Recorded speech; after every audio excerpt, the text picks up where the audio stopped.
Hi, I'm Tom, and in this tutorial for FreeCAD, I will show you how the Draft Mirror tool works. I'm using FreeCAD 1.0 in this tutorial. So the Draft Mirror tool enables you to mirror an object alongside a plane in a 3D space. I will be demonstrating how this tool works in a 2D space, but in 3D space it works exactly the same. So if I want to make a mirror copy of this polygon along this line, I will select the polygon, fire up the mirror tool, and now I will select 2 points which will form the mirror axis. So I will click on this point, click on this point, and you can see that the mirrored polygon object was created and it's mirrored across this line as the mirror axis. It's important to note that the mirror object is dependent on the original object. So I've got still this original polygon and this mirrored object. So they are still connected even after the tool is closed. Now in this second example, I will show you that you don't have to draw your mirror line like this. I can select this object, fire up the mirror tool, and I can click on any points in the space. So I will click here, and with shift I will hold shift and click here. So the line is vertical and it creates the mirror copy of this object here. This next example is to show you that you can mirror multiple objects at once. So I've got the triangle and the line selected, both of them. And if I fire up the mirror tool and click here, both of them have been mirrored.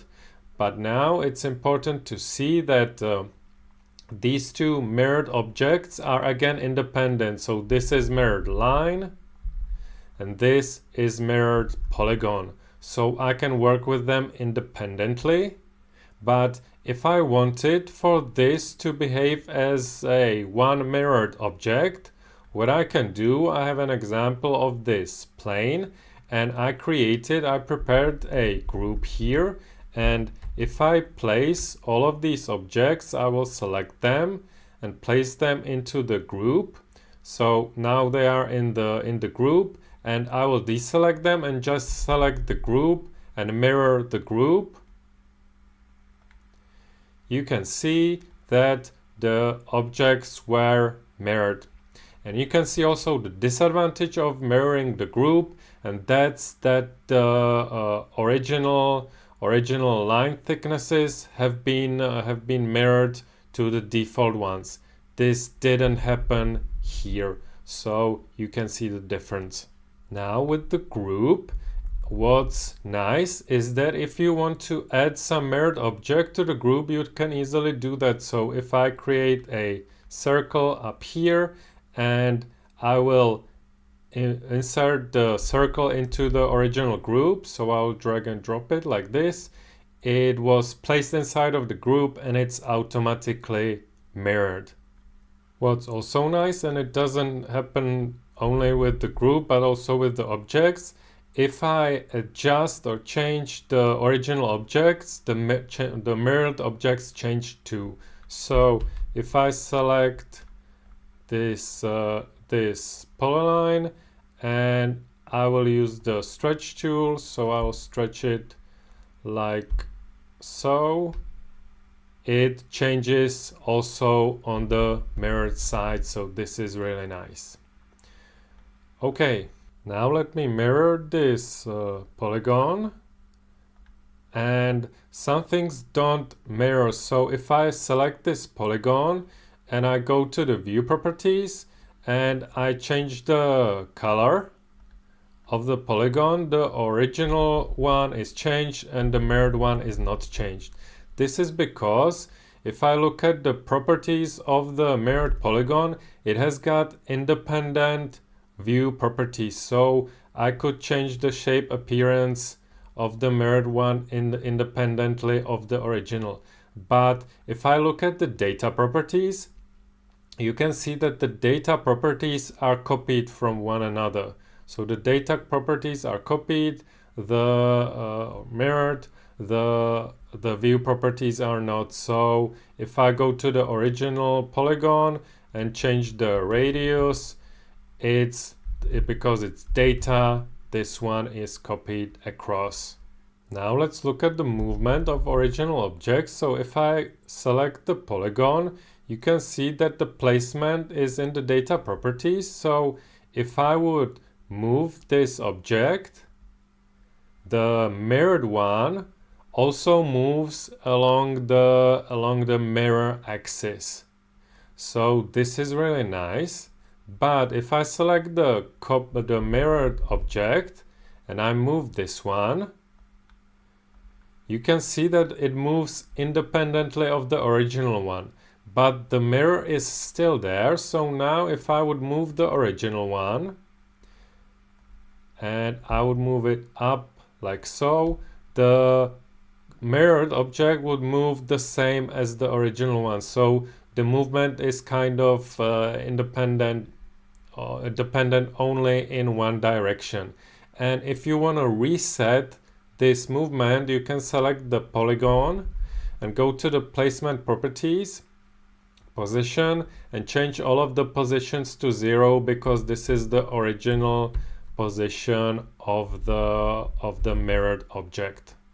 Now you can also move the mirror line or mirror plane, and the mirror line or mirror plane is in the polygon data properties, and it's this plane, position, base, and normal. So if I would want to move the mirror plane in the x-axis to the right, I will change the x value to -2000, and I move the mirror line to the right.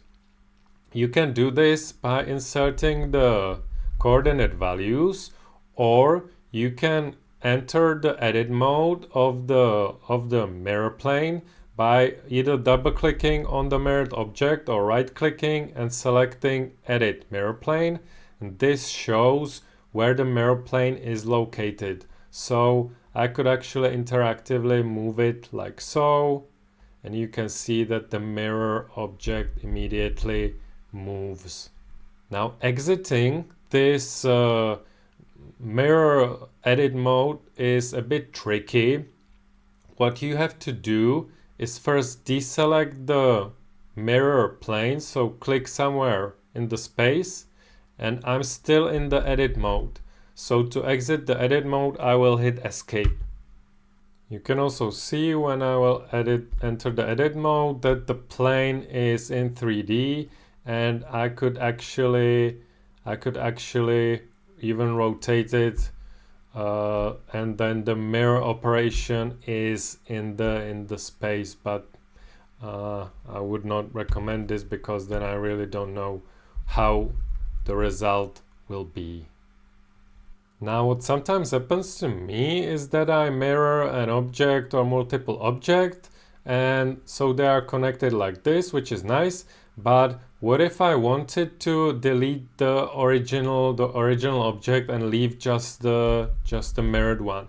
If I would select the original polygon and delete it, I would get a warning, and if I would hit yes, it's deleted, but there's a error in my project. So I will go step back and redraw the project.